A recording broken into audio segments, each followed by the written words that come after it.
Good morning, everyone. Welcome to the Wednesday, November 8th meeting of the General Government Committee. The time is 8 a.m. We're ready to convene. So for our first order of business that we've called to order, we just have a brief roll call. All council members are here. Councilmember Joe Cathy, Councilmember Leah Doff, myself. So let's get right into it. We have a packed agenda. Our first item is ordinance number 2023-014, amending the Tumwater Municipal Code, section 12.32, public parks. And let's see, I don't know if I think Chuck is going to walk us through this one, but I don't see him on the Zoom quite yet. Maybe we're going to have to pivot and let's see. Item 2 is Austin, but I don't see him on there. But Brad, you're here. Maybe we could jump ahead to item 3. Item 5 on the agenda, the ILA between the city and the Port of Olympia for the Bush Prairie Habitat Conservation Plan Amendment number 3. Okay. Do you mind if we pivot and skip to that one? No, I don't. Fortunately for me, I just opened up the file so I know what I'm talking about. What this is we're asking that the General Government Committee recommended the council add the interlocal agreement between the city and the Port of Olympia for the Bush Prairie Habitat Conservation Plan. This would be the third amendment to that interlocal agreement. We started this back in 2016. This is an extension only of the expiration date of that interlocal. It's currently set to expire at the end of this year. We'd like to extend that another couple of years. We still have a lot of work to do, and we still definitely need to be working with the port on that. So that's our recommendation to go forward. There are no other changes to the interlocal agreement. I have a question. Brad, does this in any way impact or connect or whatever with the conversation we had about the meeting of the lawyers and the information? No, this is just the fundamental agreement saying we will work together on the HCP. There is no language. It's basically laying out our responsibilities to work together on the agreement. The council signed this back in 2016, and it's really the basis of what we've been using since then to try to draft and complete the habitat conservation plan. So the purpose of this agreement is just to make sure that relationship is still there and formalized, and it's just extending that particular agreement with no changes. Okay, thank you for that. I appreciate it. Very helpful. Any question, Councilmember Doha? Pretty straightforward. Okay. Well, with that, I would entertain a motion that the GGC recommend that the City Council add the ILA between the City of Tumwater and the Port of Olympia for the Bush Prairie Habitat Conservation Plan Amendment number 3 to the consent agenda for our approval at our November 21st meeting, if there is a motion. So moved. Second. There's a motion by Councilmember Doff and a second by Councilmember Cathy. All those in favor, please signify by saying aye. Aye. Aye. Those opposed, the motion passes unanimously. Thank you, Brad. So let's go back up to the top of the agenda. Chuck, I see you on the Zoom. Can you help us walk through ordinance number 2023-014? I certainly can. What I'm asking for today is for the committee to recommend approval of ordinance 2023-014, amending the Tumwater Municipal Code, section 12.32, which is the parks ordinances that govern how we manage parks.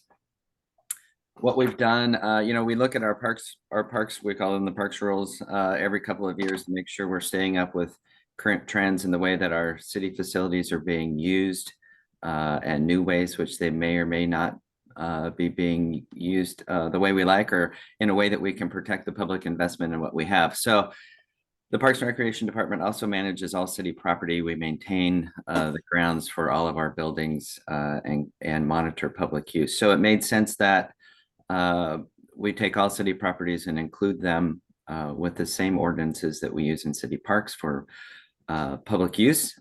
It creates a more even playing field for the public. There's no confusion while I'm in a park or I'm on the grounds of the library. Are the rules different? So the rules will be the same everywhere. So basically we've run through the ordinance and included all city properties in the same way that we do city parks. So it's things like, building fires, riding horses, loitering at night, vandalism, when it's open to the public, overnight parking, the use of drones or aerial things, endangering wildlife, not advertising in parks or using it for private business, parking overnight, the noise ordinance would apply, dogs having to be leashed, the use of alcohol, the planning or administration of public events, being banned from using property. So say if there's an individual that does something egregious or against the law, we have the ability to ban them from public property. There's also an extensive listing with that of how they appeal that ban and when they're allowed to come back on city property. So there's a lot of fairness with that. And then at the end, we've included an enforcement suspension clause.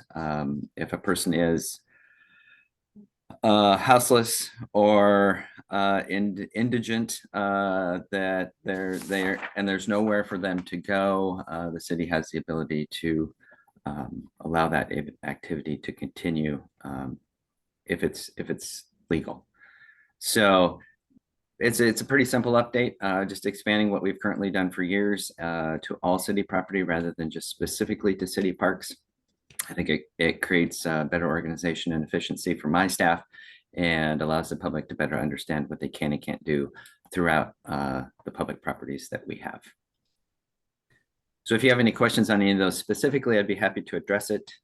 But I'm looking for your recommendation for this to go to City Council for approval on the 21st. I have a question. Question, but why don't you go ahead and start, Joan? You want me to start, you say? Sure, go for it. It's simple. Does this impact any way the Metropolitan Parks District rules, regs, additions, or anything?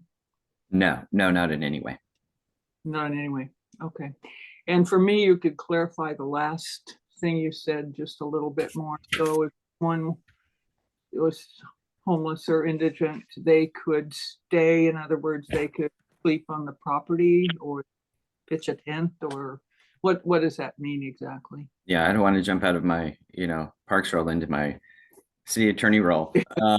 But as I understand it, removing houseless persons from property, city property, or other property, legally, that we have to have a place for them to go. There needs to be an alternative. We can't just say, get out of here. We need to provide them a place of shelter, some other location to live or, stay. You look good as an attorney. That was Yeah, good. thank you. Yeah, Karen would, I'm sure Karen would agree. Yeah, jumped up and down anywhere, so we're fine. Thanks, Joe. So my question is the golf course is city property. And there are activities allowed on there that I saw in 1232.030 that it says except as permitted by the Parks and Rec director or the designee at the golf course. So this, I guess I'm curious if this will impact any activities on the golf course. Like we have an exception to the smoking ban that says it doesn't apply to the golf course that already exists in our ordinances. And it seems that this provision would allow you to exempt the golf course as well from selling and distributing and consuming alcohol on the premises. So is there any way that the golf course is impacted beyond? No, the golf course operates and has operated on the same rules as the parks with the parks ordinances. In fact, we updated the ordinance to include the golf course and the golf course being specific to golf related activity, as people would like to do a whole bunch of different things on that property. So alcohol and smoking are allowed there, and it's called out that that's a different situation. We handle that property differently. So this has no impact on golf. Okay. Well, the provision in the first section or the second section, 1232.020, it just, if you go to sub M, it says no person shall practice or play golf, archery, or other games, yada, yada. And there's no exemption written in that says this doesn't include the golf course. Whereas we do have that exception in subsection X, which is regarding smoking. I wonder if we should just add that into M to make it clear that that doesn't apply, because I don't see any language in here around this specific one that says that the golf course is exempt from not being able to play golf.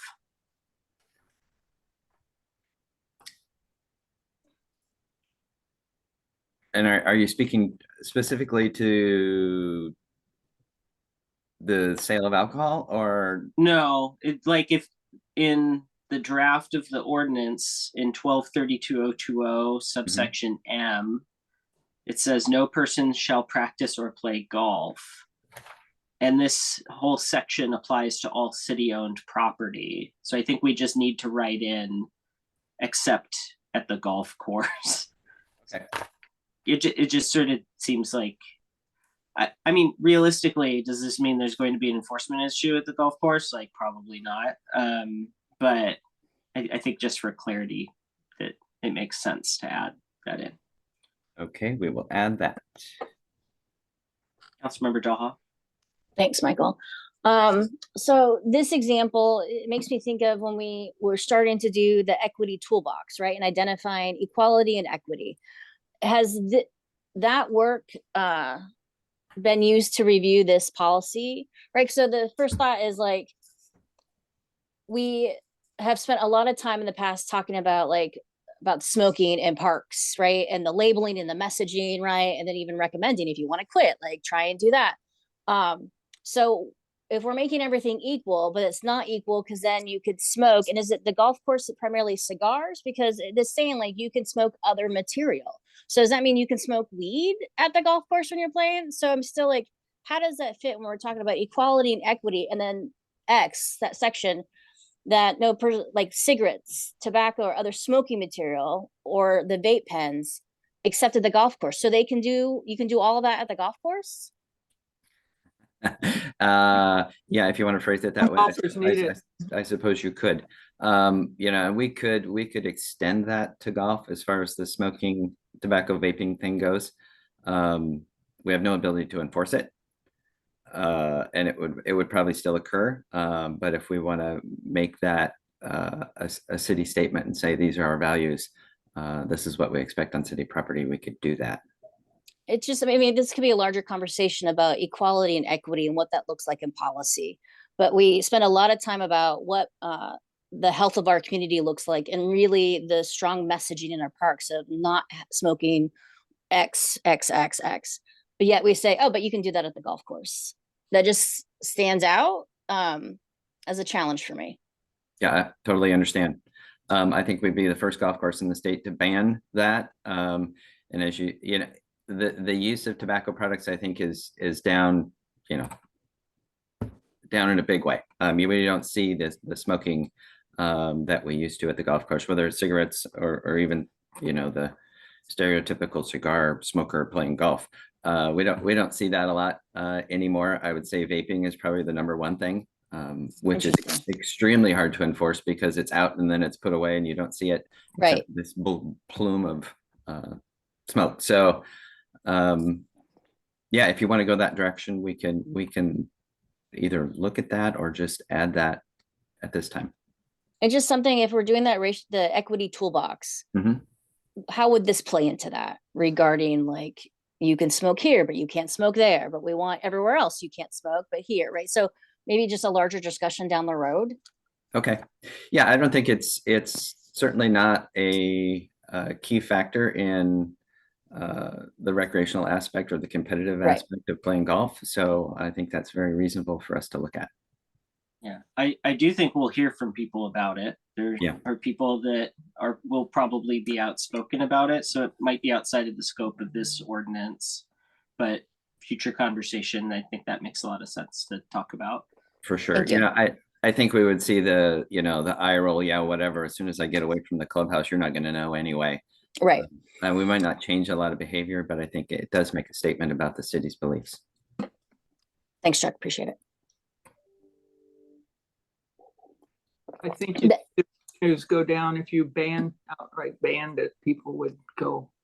Well, I think we need to have some discussion, so it's quietly but clearly stated in a way, I mean, it's just a golfing thing. If you wanted to smoke out there playing, you could, but I agree with Chuck. I don't see there the same amount at all of people smoking that used to smoke on a golf. It's just so counterintuitive. Get out there and like breathe some fresh air and then smoke a stick, right? Like it just, anyway, that's just me though. But I appreciate having this discussion. It doesn't mean that I'm still in support of moving forward with this, so I'll still vote yes. Started in Scotland. Are there any other questions about this one before we move to action? Okay. With that, the chair would welcome a motion recommending that the GGC approve and recommend approval of ordinance number 02023-014, amending Tumwater Municipal Code 12.32 parks to the city council at our November 21st, 2023 meeting. If there is a motion. So move. Second. Is there a second? Motion by Councilmember Kathy and seconded by Councilmember Dahlhoff. Others in favor, please signify by saying aye. Aye. Those opposed, the motion passes. Thank you, Chuck, for Thank you very much. helping us walk through that one. Absolutely. So next on our agenda is the Thurston EDC renewal discussion. And Austin, I see you in the back room there. Are you going to help us walk through this one? Yes, and can you hear me okay? Yep. Okay, perfect. Yeah, so today's just a discussion. We're not looking for any action on an agreement. We had Michael Cade and Sean Moore come present on Monday evening to do a sort of year-to-date summary. And so this discussion, I really wanted to be looking ahead at some of the exciting projects we're working on collaboratively with the EDC to really help us dial in the scope of work for renewing that 2-year agreement with them. And so I wanted to talk through what that looks like and what those deliverables would be.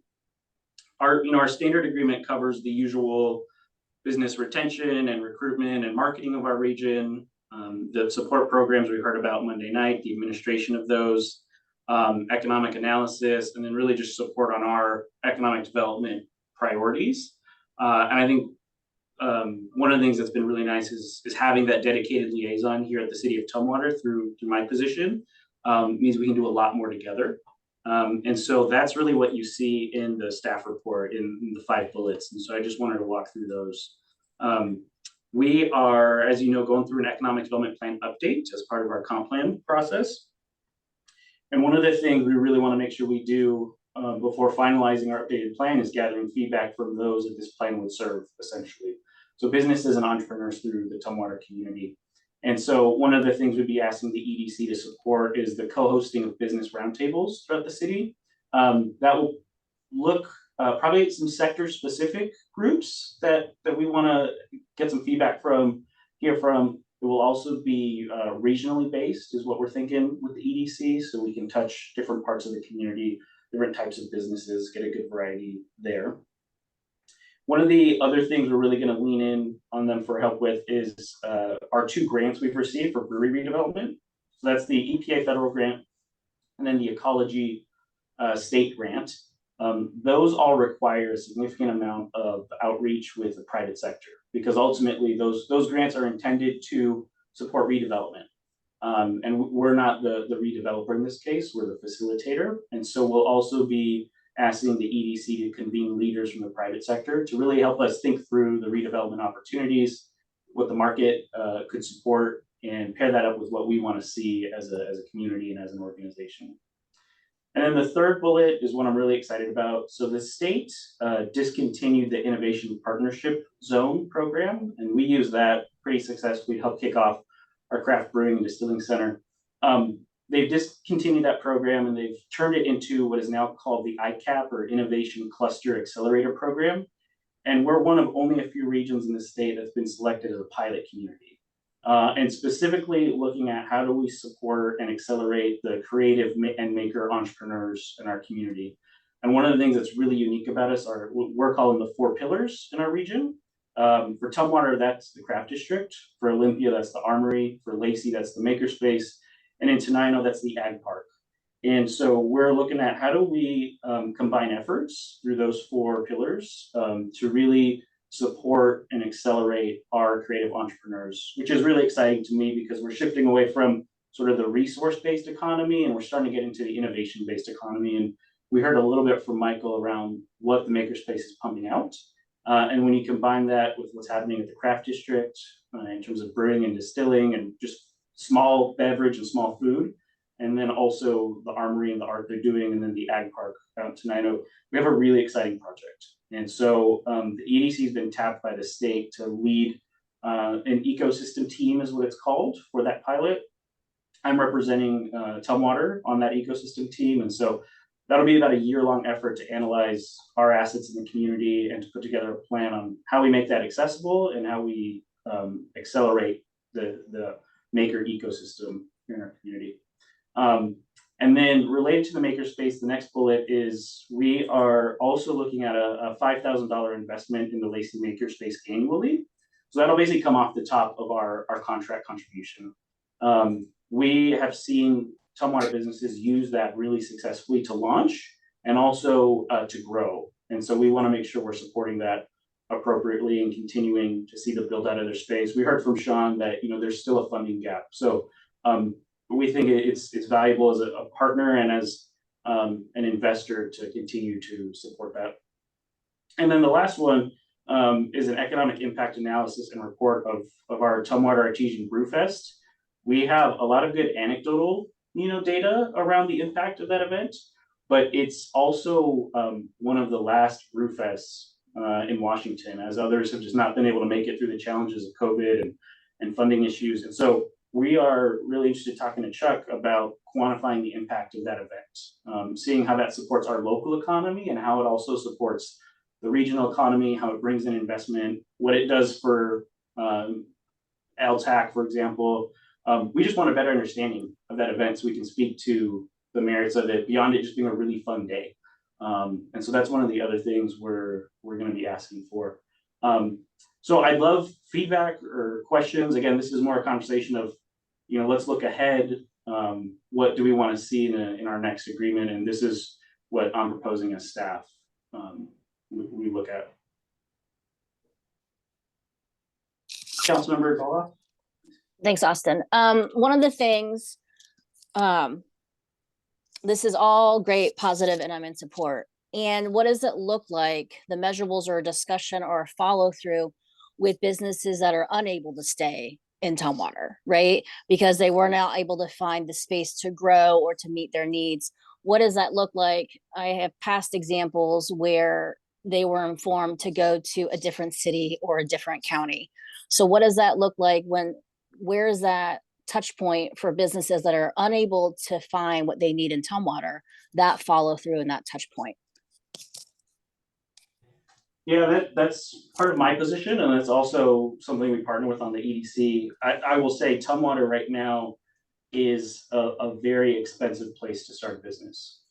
We are growing very rapidly, and with new space comes market rate costs. And folks that were in spaces that have been there for a long time and that are older are typically paying below market rate. And so there's a cost factor that I think naturally comes with the growth we're seeing. And there's also, what kind of development is happening. And right now we have a lot of residential in Tumwater and a lot of distribution. We don't have a lot of small size manufacturing or small size retail. I think we'll see that with the shift to mixed use projects, especially like live work, projects. But right now there's just not a lot of space. So what I will say is, as staff, I am always Tumwater first. I work with the EDC to make sure that we are looking for something in Tumwater first and exhausting all options. When that doesn't happen, what we want to do is make sure those businesses stay in our region because it is a regional economy. I would never say, please go to Lacey, please go to Olympia. But if we exhaust all options in Tumwater, I would rather see that business stay in Thurston County than relocate somewhere else. Thank you, Austin. I appreciate that. Is that part of this agreement, or can that be part of that agreement of identifying, working towards that mixed use or those projects? So like that element that you just talked about, could that be acknowledged in the agreement? That's really on our role. That's more a comprehensive plan, I think, priority. That's more something we work on in planning. The EDC will be called in to provide support on projects of all types, but they aren't really in a role to dictate what the market is calling for, what a developer wants to do. But that is something we keep top of mind, and those are the types of projects we really want to see happen in Tumwater. Perfect. I don't care where it's at. So if it's in the comprehensive plan element, I would love that, for that to be acknowledged and addressed. So thank you for wherever it fits. Let's not lose that in the work that you're working towards. Yep. Thank you, Austin. Councilmember Kathy, question? Thank you. Good morning, Austin. Thanks for coming this early to tell us these exciting things. I wanted to follow through with a little comment about what Leetta's talking about. Is it ever something that has to do with our rules, our regulations, our codes, our different things in Tumwater that causes some places to leave or not be able to do what they want to do? Does that factor in at all? Not recently, not since I've been at the city, I'll say. We want to make sure our process more than anything is predictable because, if it's costly, a business can accept that. When it's unpredictable and there's unknown timelines, they can't predict how much it will cost, how long it will take. And that instability is what usually forces a business to choose somewhere else. And I will say our community development department and our team there have done a really great job of communicating clearly, transparently, and laying out a predictable process. Every project's a little different, but we've been really great at making those improvements over the past few years, especially, and that's something I appreciate about our process. There will always be a business that it just didn't work, or they wanted somewhere more cost effective, whatever it may be. But I have not heard specifically since I've been here that something within our policies, our permitting, forced a business to look elsewhere. And a lot of it is just clarifying what our policy for our permitting actually means. Because if you're not a planner or permit tech, it can be kind of hard to understand at times. And so really it's that outreach, that proactive outreach. Thanks for that. I have one other question. And that is, when we're asking the EDC to do, like you mentioned in one of your exciting lists there of things to do, talking about community roundtables or having them, do things like that for us. Do we pay a different, is that covered under our fee or not? Or do we pay separately for these different things we bring them in on? Everything listed here is covered under our contract, that annual contribution of $25,000. And just full transparency, they have done a lot of these things for us under our agreement, which has typically been very vague, very high level. And I think part of this is just trying to come up with clear deliverables so that they know what they're going to be doing, and also so what we know they're going to be doing. Yeah. But this has all been covered under our annual investment, and so will everything listed here in the staff report. Very good. Could you tell me again what your number 3 was on your list? So that was the Innovation Cluster and Accelerator Program, the ICAP program. And that's a regional effort to support and accelerate the creative and maker sector. So a lot of what we heard with the makerspace, what we're seeing with the Armory, what we're seeing with the Craft District, and what's happening in the Tenino Ag Park. That's putting that all together. So So it doesn't have any, it's not like the previous thing where the innovation area where it was designated, wasn't it? Where Yeah, it'll be, instead of a location specific designation, it will be a county-wide designation. And our craft district will be identified as one of those pillars, as we're calling it. Okay, thank you. Any other questions for Austin on this one? I have a- Discussion item only. Oh, sorry, Austin, go ahead. I just have sort of a logistical question. You know, we had the presentation on Monday. That is normally the presentation I would ask Michael and Sean to give when the agreement comes to council for approval. But it feels a little redundant to have them come back and do that all over again so soon. And so are we comfortable with this going forward on consent? If not, I can, discuss it. But it felt kind of strange to have Michael and Sean come back and do the same thing so quickly.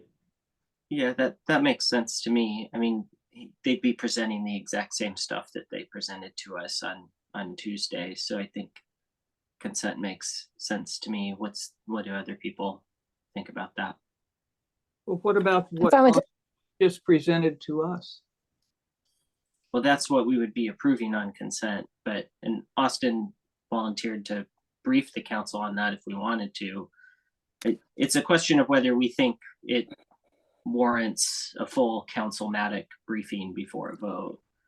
Well, I guess there's two The one- questions. One is like, should it be on consent? And then the second question would be, do we need Michael Cade to come back to talk about it?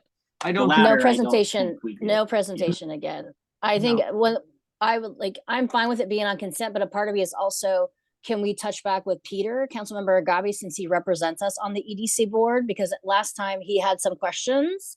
And so I would ask, since he represents us, like, does he feel comfortable? Like, I'm fine with it, but he also is on that board. my question is the numbered things and the plans, or I'm forgetting what Austin said at the beginning, what he was calling this. Council members haven't heard those. We heard the presentation by Michael. Now I think we need to hear at least what Austin has presented to us today, so the whole council knows where we are with the EDC, the requests we're making of EDC. And it seems like we always get questions like I asked today. What are we getting for our $25,000? And I think that what we're talked here about the partnership and, the community action roundtables is important for the council to know. I don't know.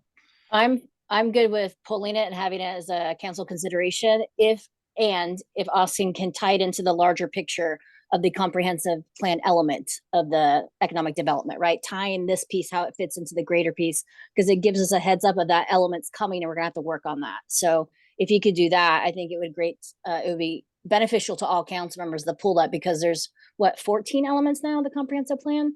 So if you could do that larger picture well and show the importance of this agreement as a part of that larger, I think that'd be beneficial. Yeah, and council consideration is fine. I think the thing with the element is we, as a committee, we also haven't even gotten to that yet. So there are, we can't, I think we could mention that, we want to try to build this into the element, but asking for more details beyond that, we just haven't gotten there ourselves yet. I know, So- it's a good heads up though, because Yeah. on our committee, we are going through everything line by line. Our other council members have not even started touching it, right? So to give that heads up to all of us is a good reminder, like these are all coming. So that's what I'm saying. I don't need all the detail from Austin, but just, heads up. So We call it that on the agenda. Austin is going to do a heads up. Heads up. Austin, is that sufficient direction and clarity for a council consideration? So we don't need Michael Cade to come back. His presentation was wonderful. I really appreciate all the data he had to share. But a council consideration item for is it the 21st is coming up? Or It's not noted. not scheduled? Yeah, we would either do the 21st or December 5th, either one of those. Yeah, Okay, doesn't matter when. But that sounds like that's the, go ahead. That gives me enough direction. I appreciate it. It sounds like no Michael Cade or Sean Moore, but I'll give a similar presentation, just talking about how it ties in to our regional efforts and our bigger picture. Perfect. Don't tell Great. Michael Cade we're choosing you, Austin, over him. I will not. Okay. And now that the discussion's over, Leetta and Michael, it was noted to me this morning at a certain breakfast that GGC is not an excuse to not go to the breakfast. I cannot say by who, and I'm sorry for going to the breakfast because it. I'm gonna send Councilmember Swarthout a message right now. I never said a name. for the record. Thank you so much. Thank you. So speaking of the comp plan, our next item is the 2025 comp plan periodic update. And we are talking about a couple different elements today. The first one on the agenda is the Growth Management Act Housing Needs Allocation Process. Yeah. Brad?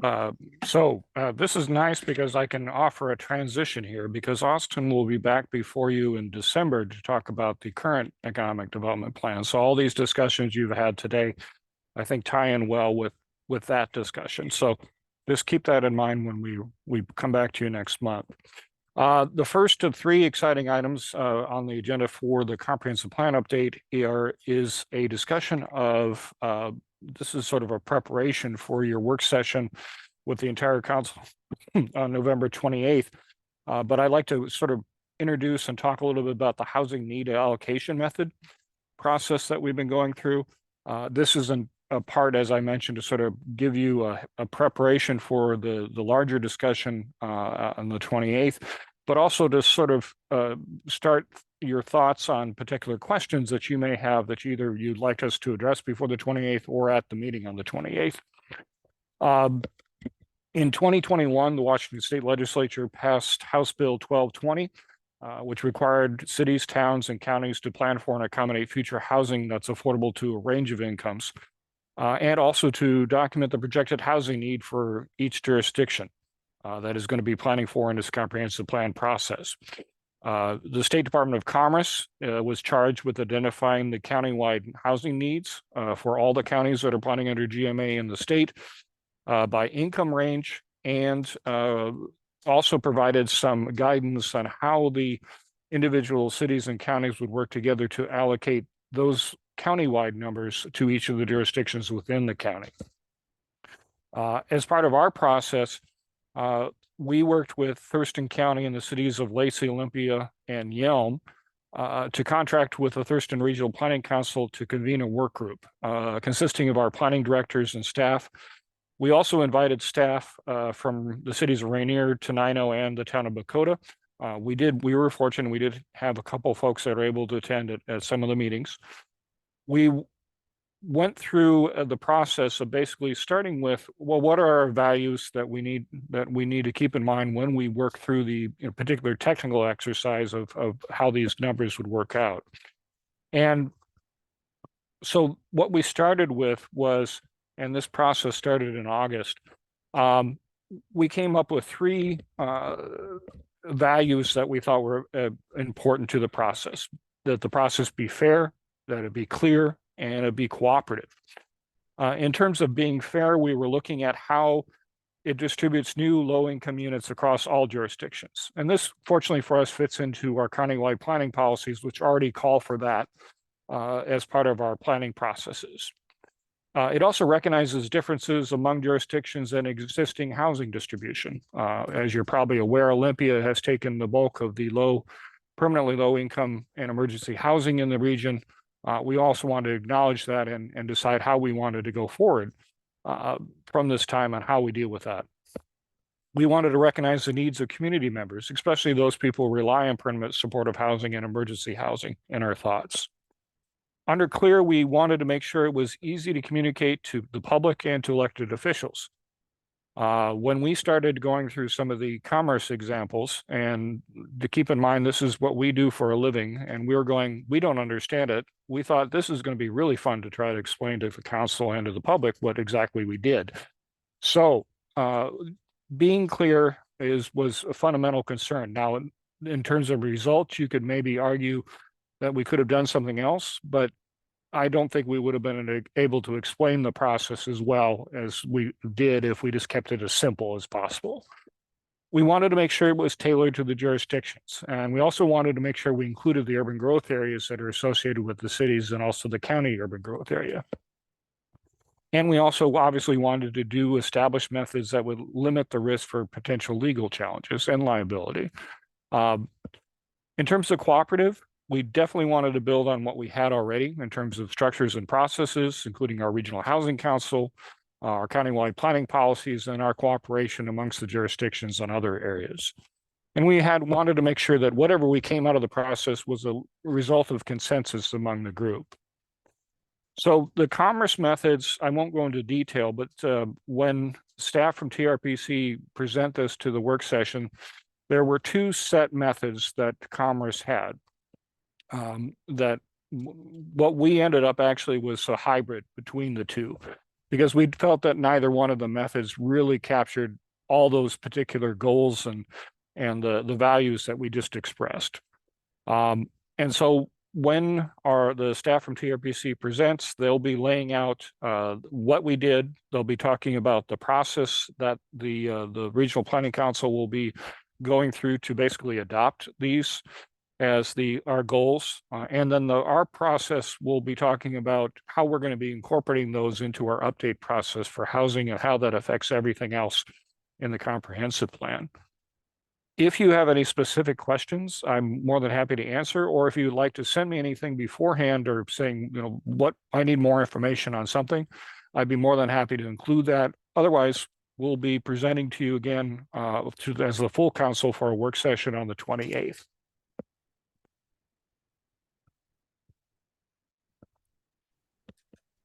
Any questions from folks or comments? No. Okay. Sounds good. Sounds dense, but good. It's been described as crunchy, so. As have I. All right, well, seeing no other questions on that one, I think our next one is the climate element. All right. I'm going to introduce Erica Smith Erickson, who will be presenting the discussion item about the climate element. This will be different from what we've done before because we'll be presenting that's something brand new. And so, Erica, if you'd like to start. Yeah, thank you. Good morning, everyone. I have a presentation for you, so I'm going to share screen.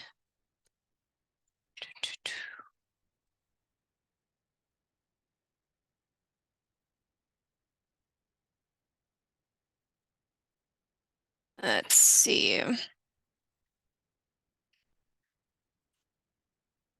All right. Can everyone see my screen? It's not in presentation mode, it's in the other one. Oh, I don't know if Okay. it matters to you. let's see.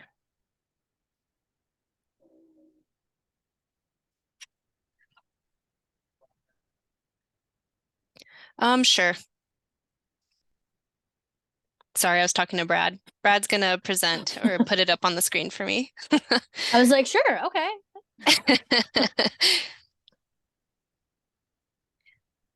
All right, thank you, Brad. All right. We are going to be talking about the climate element for the City of Tumwater's 2025 Comprehensive Plan update. If you want to go to the next slide. Yep. In May of 2023, the governor signed House Bill 1181, which added a new climate change and resiliency goal to the Growth Management Act. The goal is to ensure comprehensive plans, development regulations, policies, plans, and more adapt to and mitigate the effects of climate change, reduce greenhouse gas emissions, and per capita vehicle miles traveled, and prepare for natural climate impacts and hazards, and advance environmental justice.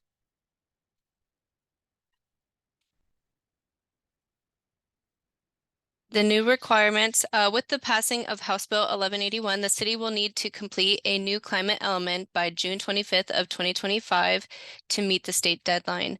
Not only does the climate change and resiliency goal need to be addressed in the climate element, but it will also need to be addressed in the conservation element, land use element, transportation plan, and will need to address the climate change and resiliency goal as well.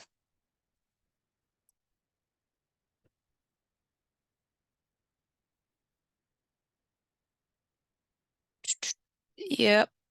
The legislation includes the following requirements. A climate mitigation sub-element to address actions to reduce overall greenhouse gas emissions and vehicle miles traveled. A climate resilience sub-element, which would be the adoption by reference of the updated Thurston Hazard Mitigation Plan in consideration of environmental justice to avoid worsening environmental health disparities. The climate mitigation sub-element focuses on greenhouse gas emission reductions and will require actions taken to reduce or eliminate emissions of greenhouse gases and reduce the rate and extent of climate change. Greenhouse gases are changing the city's climate and will impact human and natural systems.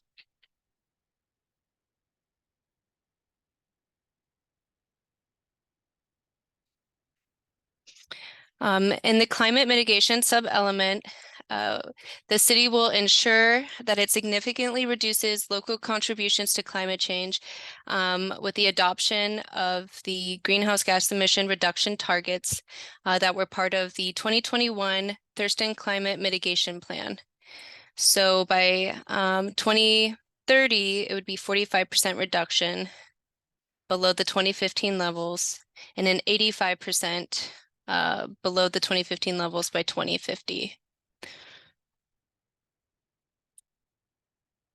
And this is a breakdown of greenhouse gas emissions for Thurston County by sector.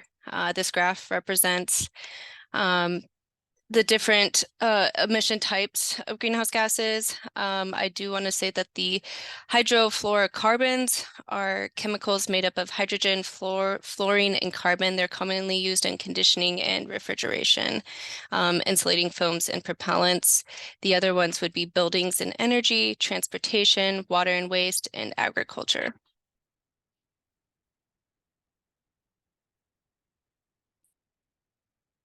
And the city adopted the Thurston Climate Mitigation Plan in 2021. There are 72 actions projected to reduce emissions, and we will be looking into how we can incorporate those actions into the climate mitigation sub-element.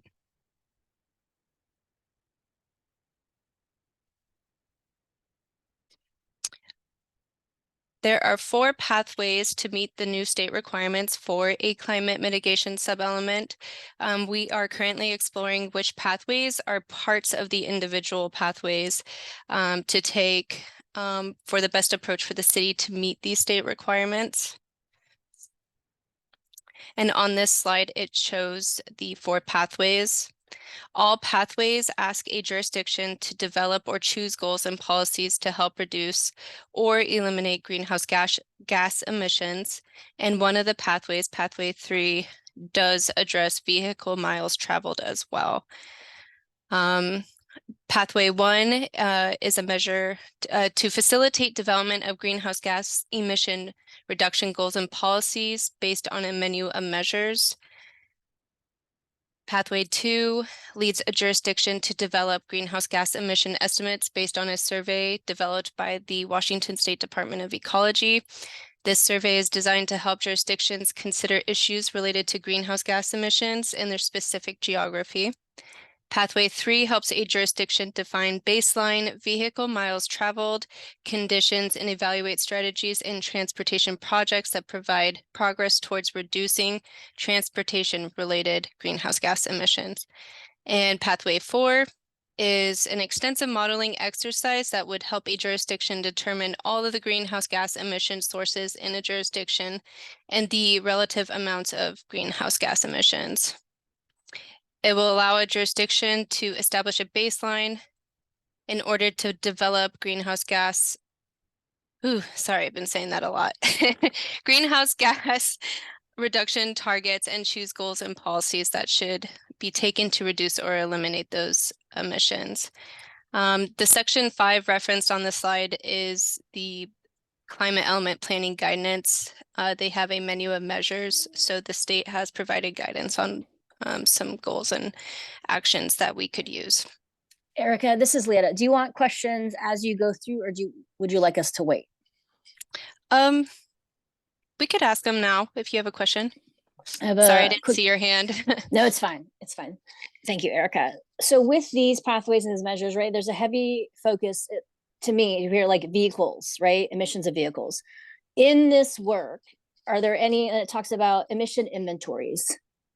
Is there listed, or are we going to add, have we included doing life cycle analysis of goods and services, right? The emissions that are created producing those certain products or providing those services as a, pardon me, another way to look at a holistic approach of emissions, right? So not just vehicles, but everything we use or do, what it took to create that, right? Is that part of this discussion as well?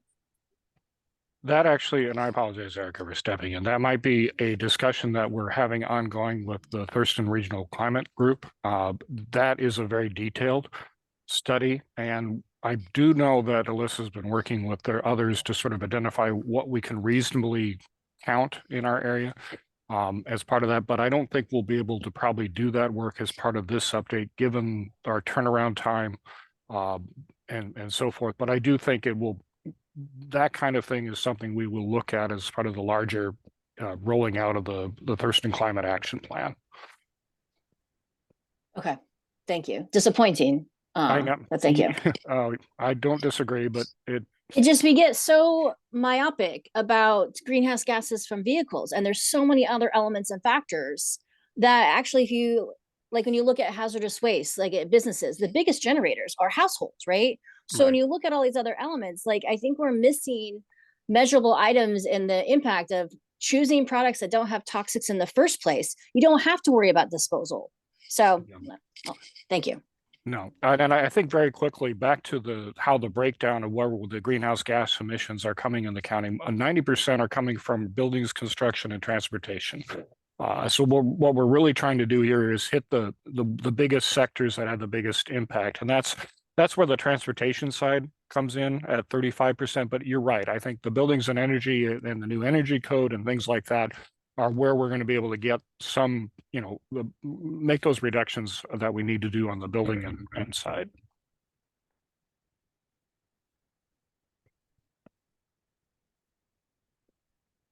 All right, thank you, Brad.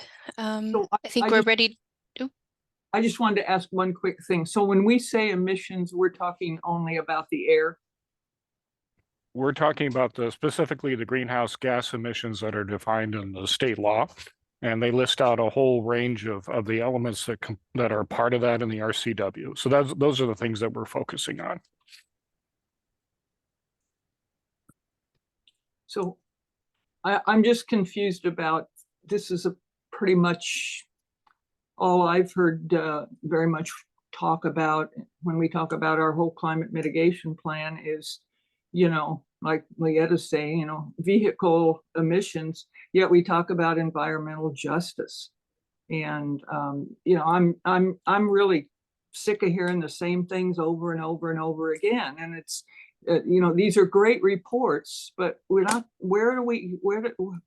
how are we moving on this, and to mitigate the climate, we also should be talking about, what businesses around are fouling up the water, or I don't know, there's just this, when do we move off of this and get to environmental justice in general?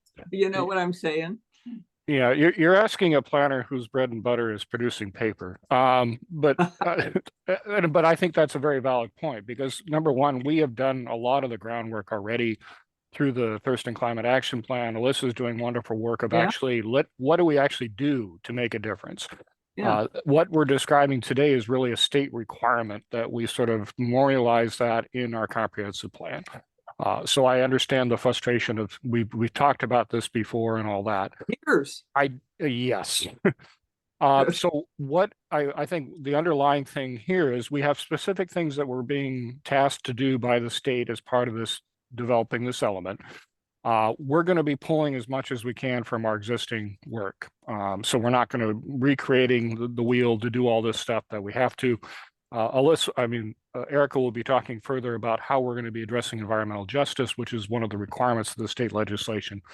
But yeah, this is not something that we were terribly excited about because, to be honest, we'd already done a lot of this work. Yeah, yeah.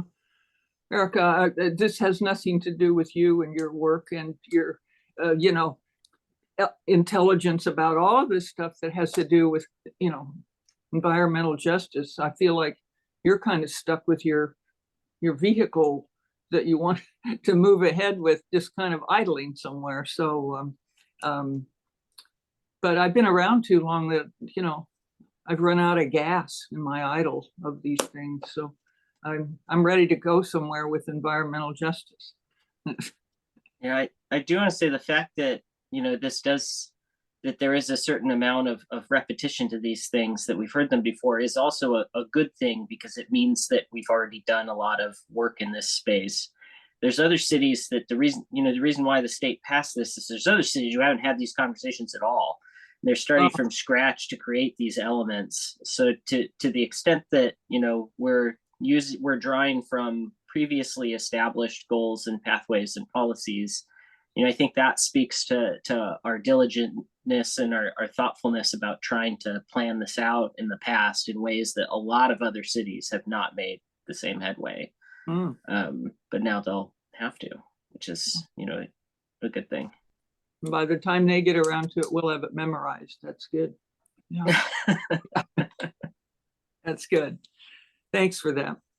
Yeah, well said.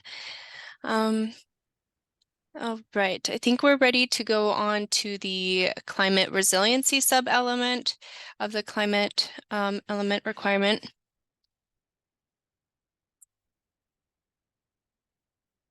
It's okay. All right, so another part of the climate,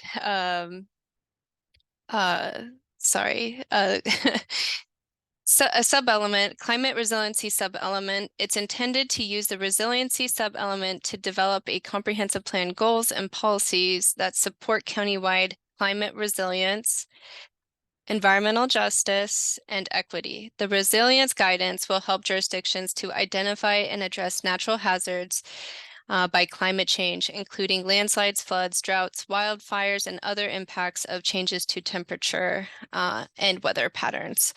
The guidance will help jurisdictions identify approaches to conserving natural areas, implementing traditional and green infrastructure solutions, maximizing policy co-benefits, and assessing overburdened communities vulnerable to climate change.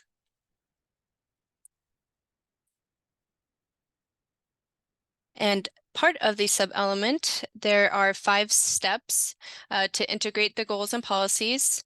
The 5 steps will help develop comprehensive plan, goals, and policies that support the countywide climate resilience, environmental justice, and equity. And fortunately, staff have completed steps 1 through 3 by working on the City of Tumwater's hazard mitigation plan. So we are ahead of the game, but this is really just showing our work and kind of putting it into our comprehensive plan. So we are on top of a lot of the things that are required. And for the climate resiliency, we do have our hazard mitigation plan. And on the next slide.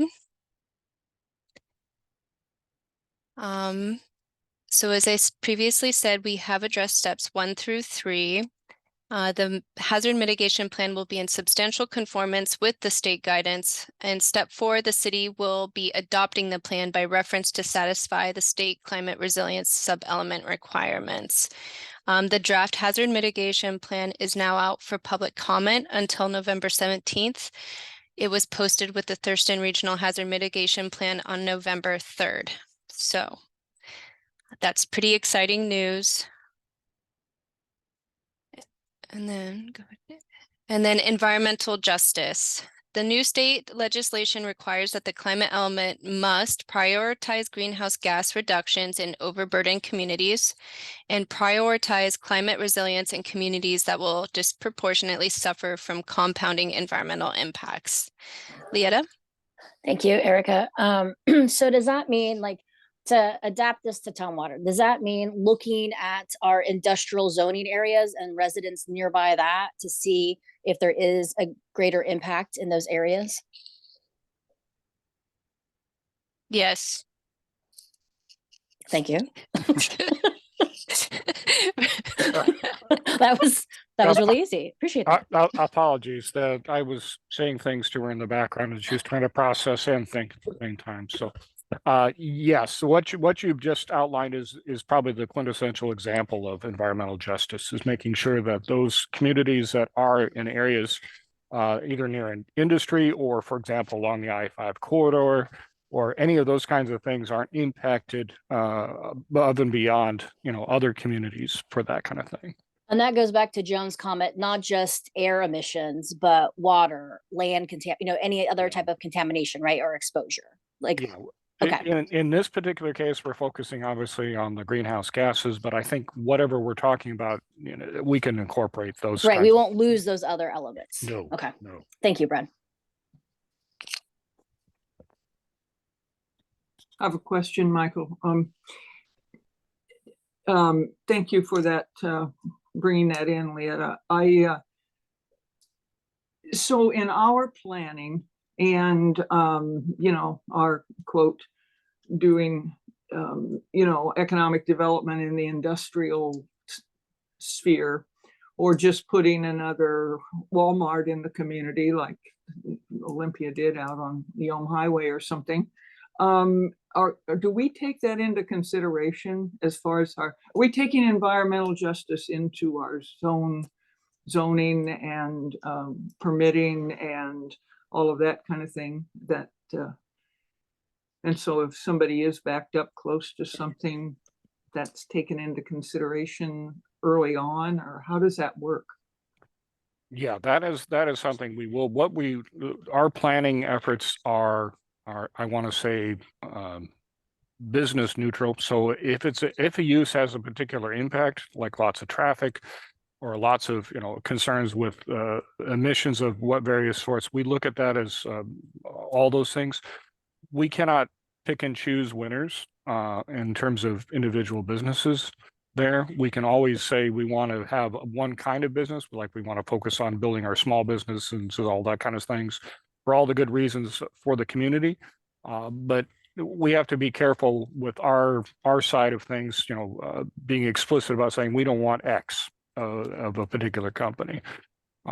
So yeah, it's a challenging thing to try to figure out how this is going to work, because we're trying to do a lot, as we said repeatedly, we're trying to do a lot of things in a small area. We're trying to make sure that people don't have to travel excessive distances to get to places to work and to shop. There are, however, effects from those places where they work and shop, and how do we mitigate those in our area? So there's a lot of different things that we have to be considering when we're looking at those.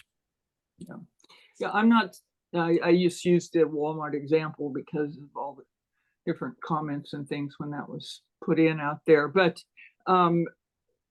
no, we may not be able to say we don't want a particular whatever, or we may say we're not looking for that type of thing in that place also. But the other piece of that is, if we consider something like that, it is our responsibility, is it not, to do environmental justice and to communicate to whoever who we want to come and do something within our jurisdiction, that this is how we're doing environmental justice in Tumwater. So we would put some maybe different requirements or restrictions differently than Lacey might or something. Do I have that correct? Yeah, I think in terms of the policy direction, in terms of how we want to pursue and address environmental justice, either correcting existing issues or preventing new ones from occurring, I think that is definitely a policy thing. We also definitely have regulations that deal with, like, for example, our light pollution regulations and so forth. noise, and those kinds of things. That's the other way we can get at some of those. Also, we keep in mind on the land use side, that's where we start to, how we deal with things like for landscaping, for buffering and all these other things. How do we try to make it all work together? So yes, we can definitely do that. There's not one magic area in the plan or in the regulations that does it. There's a combination of many different things. Because you left out trees. I'm not at the liberty to talk about trees, given our WUI experience right now. I know. I just have to mention the word somewhere along the line here. But anyway, thank you for that, because I think that that's something that when we're talking about environmental justice, we can focus on or up our requirements or questions. Erica, agree. Yeah, and through the hazard mitigation plan, I learned a lot about looking at equity and vulnerable communities and how natural hazards affect certain areas of the city of Tumwater. So the hazard mitigation plan does address some of these issues as far as overburdened communities and vulnerable populations. Good. All right, I think we're ready for the next slide. In addition, House Bill 1181 requires that as part of the comprehensive plan update, that the land use element avoids worsening environmental health disparities, and the transportation plan ensures multimodal levels of environmental justice goals. And House Bill 11 requires other transportation and land use changes, such as requiring the state maintain a summary of the per capita vehicle miles traveled to support the required updates to the transportation plan, and the new climate element adds multimodal concurrency and must accommodate all users safely, reliably, and efficiently.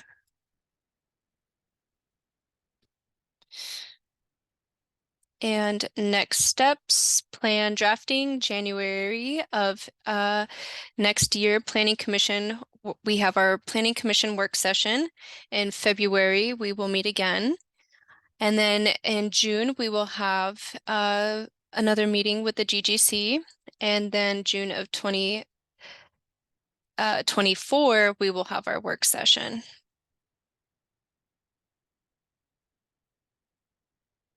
To spend Valentine's Day with Leetta and Michael. Is that what I'm reading up here?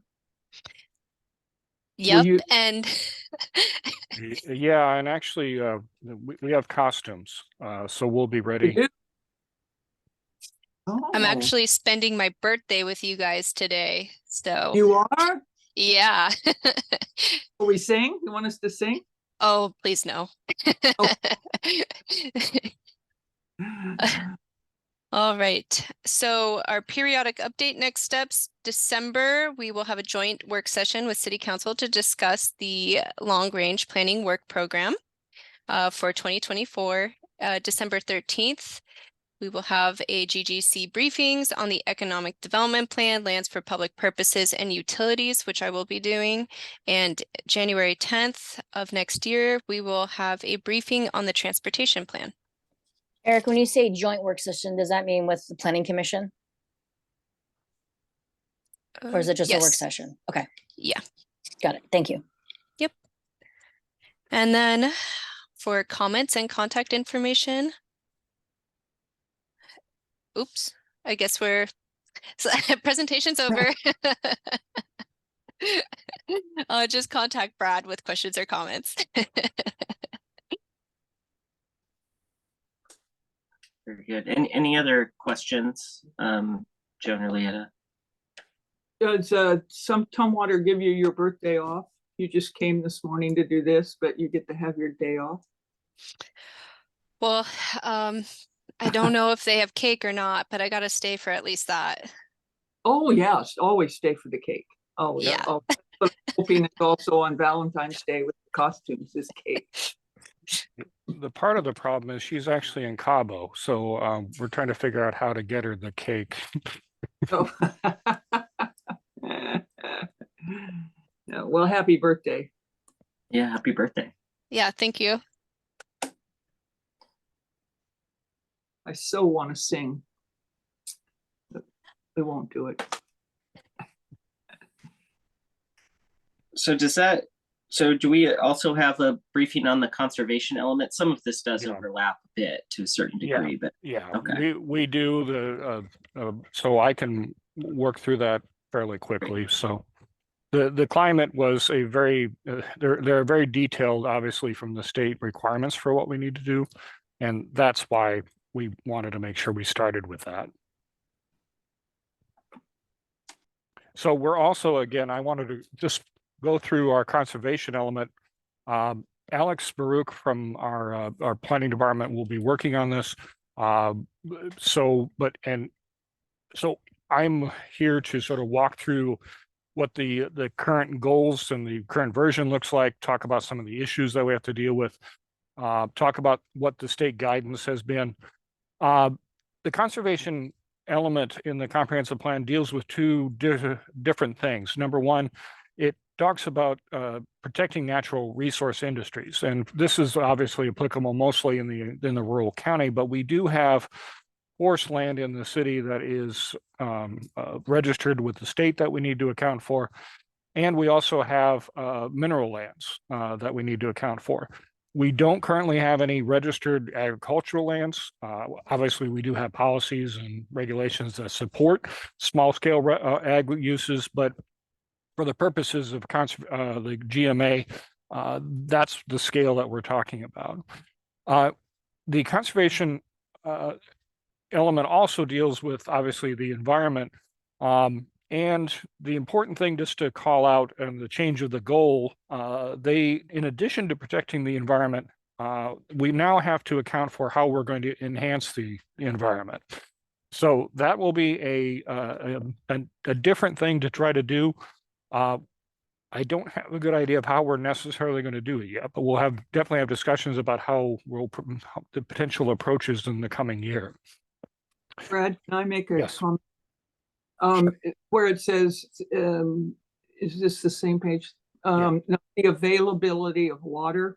Mhm. I hope that we're paying attention to our groundwater situation, and Correct. because we seem to think that water problems don't exist in Washington because we're rainy and damp or whatever.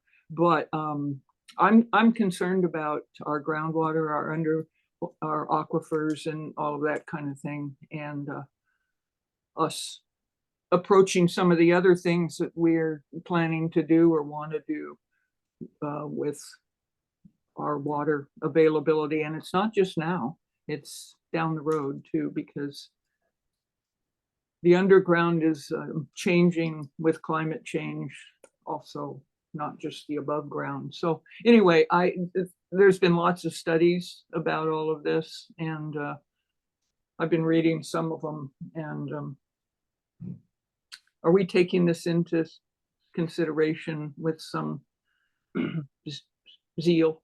Yes, I'm going to be speaking for Dan Smith, our Water Resources Sustainability Director, but I would say definitely yes, both in terms of making sure that we have enough available water for the growth that we're in and are supposed to be taking on, as well as protecting those water resources. I know that's a huge priority for them. I do know that, the word finite is definitely in our vocabulary, and how we deal with that. So. Okay. I just want to keep it kind of up there in front and center for other things we're talking about, because without water, we're in trouble. Yep. Thanks, Brad. No problem. So as I mentioned, we deal with natural resource lands, agricultural, forestry, and mineral. The critical areas that we address include things like wetlands, aquifer recharge areas, of the floodplain, flooded areas, any geologically hazardous areas that are think landslides, and also areas where liquefaction has occurred. That meaning you build on peat, you wonder why buildings move during an earthquake. That's why. As well as wildlife habitat conservation areas. All of this stuff has very specific state guidelines for incorporating best available science. In fact, that will be one of the big exercises we do as part of this, is sort of update and identify those sources and make sure they're included in the element. There are some broad things that we need to accomplish as part of this. We have a number of maps that we need to update. We need to really discuss how the habitat conservation plans that are used for managing listed federal and state species are going to be incorporated into the plan. We have a number of private HCPs that have been approved by the federal government, and obviously we're working on one now for the entire city. So all of that discussion really needs to be brought into the element. We hadn't really started doing that as part of the 2016 update because the listing was very current, happened at about the same time. Mentioned already that we need to update our policies for designating and protecting critical areas. This is also where we have our overlap with the climate element. We need to update our greenhouse gas emission targets. We may consider moving those to the climate element, since now we have a distinct element to do that, but we'll need to work and figure out how that interaction will occur. We're going to have to add references to our updated shoreline plan, the climate mitigation plan, and our urban forestry plan, all of which have been approved since the last time we updated this element. Again, this is another opportunity for environmental justice to be brought in. I think environmental justice, to be honest, is across the entire plan, not just isolated in these particular elements. Very quickly, the structure of the plan we've talked is very similar to some of the other ones we've dealt with. The introduction sort of lays out the background of why we need a conservation element, talks a little bit about best available science, shorelines, and then the countywide planning policies and sustainable Thurston. The sustainable Thurston policies, we are definitely going to be continuing those. I think those are all applicable still. We're going to talk a little bit about ag lands. There's not going to be specific identification of lands, I think, but there are going to be things in there that we can talk about if we have lands that are classified as such in the future. So we probably want to keep this part as part of the element. Forest lands, very similar process, identifying conservation and so forth. Wetland areas, we have a lot of detail we need to provide for the state. We talk about our existing policies, regs, and inventories. We need to do a values and benefits discussion, classification, talk about protection and how we track these things over time in terms of monitoring. Similar things with our critical aquifer recharge areas, frequently flooded. The important thing about frequently flooded is we just completed a process with the State Department of Ecology, and this is making sure our floodplain ordinance is updated to meet current FEMA standards. We'll be incorporating that as part of the element as well. Geologically hazardous areas, I mentioned erosion, landslides, earthquakes, and so forth. We'll be bringing in there. Fortunately, this area hasn't changed very much, but all these things are obviously important. We don't want to be building in areas that aren't appropriate. Talked a little bit about the conservation areas already. And at the very end of the document are the goals, policies, and actions. So if you want an area to focus on, I would suggest you go to chapter 10 of the element. I think that's really kind of what the heart of the element will be. And these are a list of all the maps that we have to update, tied in with all the discussion things that we've already gone over. You can find our element online at this particular website. There are particular guidance materials that Commerce has put out. Number one is the critical areas checklist. This is very similar to their comprehensive plan checklist, except it deals exclusively with all of the critical areas that we need to address. They've also just recently published, and I believe that this is ecology, a riparian management zone checklist. This will be applicable primarily in the Deschutes Valley with a little bit in Percival Creek. There is a critical areas handbook, which is a pretty long document, but definitely provides sufficient guidance on what we need to work on in there. I mentioned again the priority habitats and species list. This is something that the Washington Department of Fish and Wildlife puts out, and it updates. And so we want to make sure that we are acknowledging and accounting for any new and uplisted species. And then the wetland guidance has been updated as of last year. We're anticipating we'll probably have to do some minor changes in terms of regulations, but the not as substantial as we've had to do in the past 3 or 4 years. We're looking at a Planning Commission work session in February to start talking about the draft of the plan, and then we'll be having a discussion again with the General Government Committee on the changes to the plan to the element in March of next year. Already mentioned the next steps here. The importance of the joint work session with the Planning Commission is that first of all, we'll be talking about the 2024 long range work program. And probably the half of that work program at least will be the comprehensive plan update. So we'll be touching on both of those as part of the work session. And this is the slide I deleted last time. So any questions and so forth, you can reach out to me directly or we also have a comp plan at the City of Tumwater email, and our periodic website is now up. So also wanted to make mention that the community survey is now out for the comprehensive plan update. As of yesterday, we had 57 responses. We're quite excited about that. Marnie has been doing a lot of good work with our communications department to get that going along with Erica. So I just want to make you aware of that. That's going to be up online on our comp plan update website for a little bit. The purpose of this particular survey is just to sort of give us the first initial snapshot of the community interest in the update, what particular topics they think we need to focus on, and what concerns they have. We expect we'll have more focused surveys the farther we get into the update process. Any questions from anybody I have, it's not exactly a question. One of or the comments? comments, yeah. One of the other things for me for highlighting, other than the water issues, is the wetlands. I think that for some reason that there's more interest in the community and in protecting and now understanding more. There's been more written and more so forth with everything to do with climate change about wetlands and all of the different functions of a wetland. And so I think we need to really look at that one too, because I have some concern that we're allowing and permitting some development or something too close to them, or almost to little bits of fill-in stuff. So I really want to focus also on that. I'm just putting that out ahead of time, that that's an area that I think needs some attention and further understanding. I don't know if any of the people who've commented so far have brought that up, but folks have brought that up to me before. So. Okay.